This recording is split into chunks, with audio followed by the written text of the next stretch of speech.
Imagina una sala de cirugía en el siglo XIX. No hay monitores, no hay respiradores, no hay anestesia moderna, solo una mesa, instrumentos de metal, ayudantes sujetando al paciente y un cirujano que debe terminar lo antes posible, pero no por precisión, no por elegancia, no por técnica, sino por dolor. Durante siglos operarse significó entrar despierto a una pesadilla. Amputaciones, extracciones, drenajes, suturas. Todo mientras el paciente gritaba, forcejeaba o se desmayaba del sufrimiento. La cirugía existía, pero estaba limitada por una barrera brutal: el dolor humano, hasta que un descubrimiento cambió la medicina para siempre. La anestesia no solo permitió operar sin sufrimiento, permitió algo todavía más grande. Transformó la cirugía en una ciencia moderna. Esta es la historia de cómo la humanidad aprendió, por fin, a apagar el dolor. Antes de la anestesia moderna, la medicina ya había intentado aliviar el dolor. Se usaban mezclas de alcohol, opio, mandrágora, beleño y otras sustancias. A veces se intentaba aturdir al paciente, a veces emborracharlo, a veces simplemente sujetarlo y seguir. Pero eso no era anestesia real. No apagaba la conciencia de forma controlada. No eliminaba el dolor de manera confiable. No daba seguridad. Por eso, durante siglos, un buen cirujano no era solo el más preciso, era muchas veces el más rápido. La velocidad era una forma de compasión. Una amputación podía hacerse en pocos minutos, no porque fuera elegante, sino porque cada segundo extra era tortura. La gente le tenía más miedo a la operación que a la enfermedad, y con razón. Muchos preferían morir antes que pasar por el bisturí despiertos.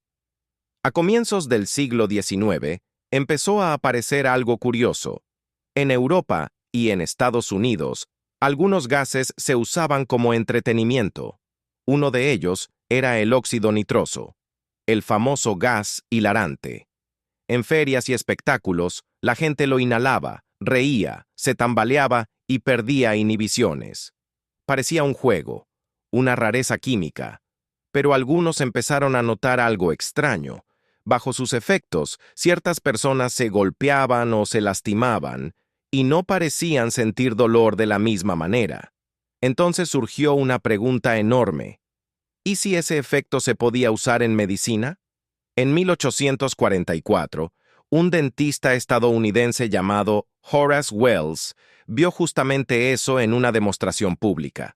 Observó a un hombre herirse la pierna sin mostrar dolor evidente, y tuvo una intuición brillante. Si ese gas podía bloquear el dolor, tal vez podía servir para sacar dientes sin sufrimiento. Wells decidió probarlo en sí mismo. Sí, en sí mismo.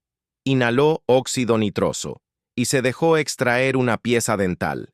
Cuando despertó, dijo que casi no había sentido dolor. La idea era revolucionaria. Pero la historia no avanzó de forma limpia.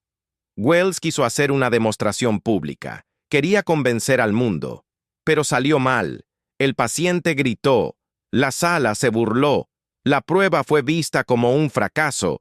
Y lo que pudo haber sido un triunfo histórico terminó en humillación.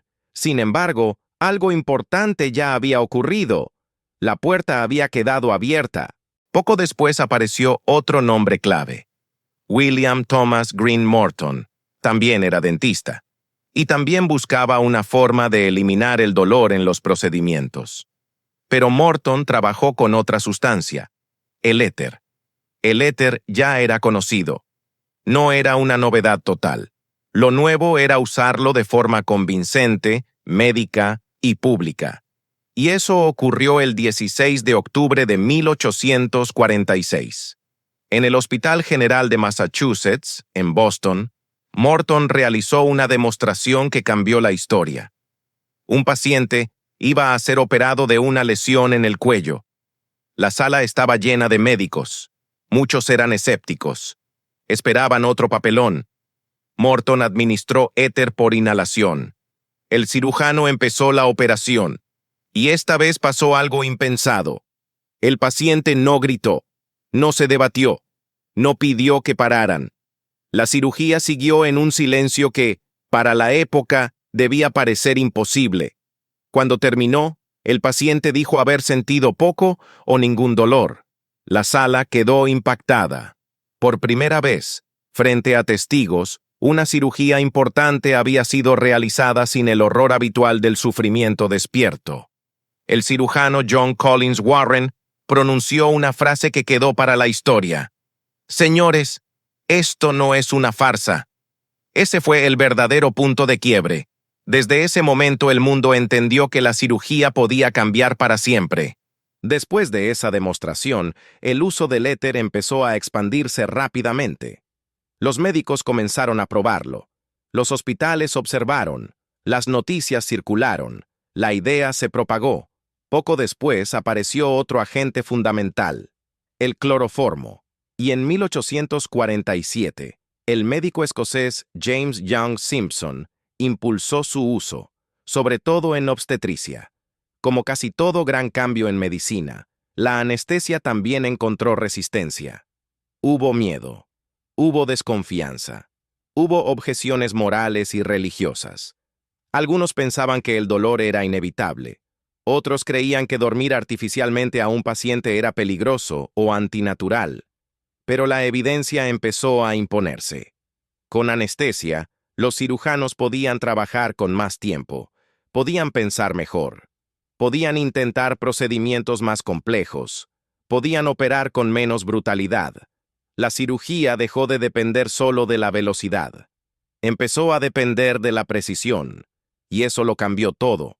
Porque una vez que el dolor pudo ser controlado, la medicina quedó preparada para otra revolución, la antisepsia. La anestesia permitió operar más y mejor. La antisepsia permitió que los pacientes sobrevivieran más. Juntas, esas dos transformaciones dieron origen a la cirugía moderna. Claro que las primeras anestesias estaban lejos de ser perfectas. Las dosis eran imprecisas. Los riesgos existían. La monitorización casi no existía. Y todavía faltaban años para que naciera la anestesiología como especialidad, pero el cambio decisivo ya se había producido. La humanidad había encontrado una forma real de cerrar una de las puertas más oscuras de la medicina. Hoy, entrar a un quirófano implica tecnología, monitoreo y protocolos. Nos parece normal que un paciente sea dormido, controlado y operado sin sentir dolor. Tan normal que casi nunca pensamos en lo extraordinario que eso es. Pero durante miles de años, el dolor fue el gran amo de la cirugía. La anestesia no solo alivió el sufrimiento, cambió el límite de lo posible. Gracias a ella, la medicina pudo atreverse a hacer intervenciones más profundas, más complejas y más humanas. Detrás de cada cirugía moderna hay una verdad que a veces olvidamos. Antes de aprender a curar mejor, hubo que aprender a silenciar el dolor. Y ese descubrimiento no solo cambió una técnica, cambió para siempre la relación entre el cuerpo, la medicina y el miedo. Si te interesa la historia de la medicina, sus descubrimientos y los momentos que cambiaron para siempre la forma de curar, suscríbete al canal.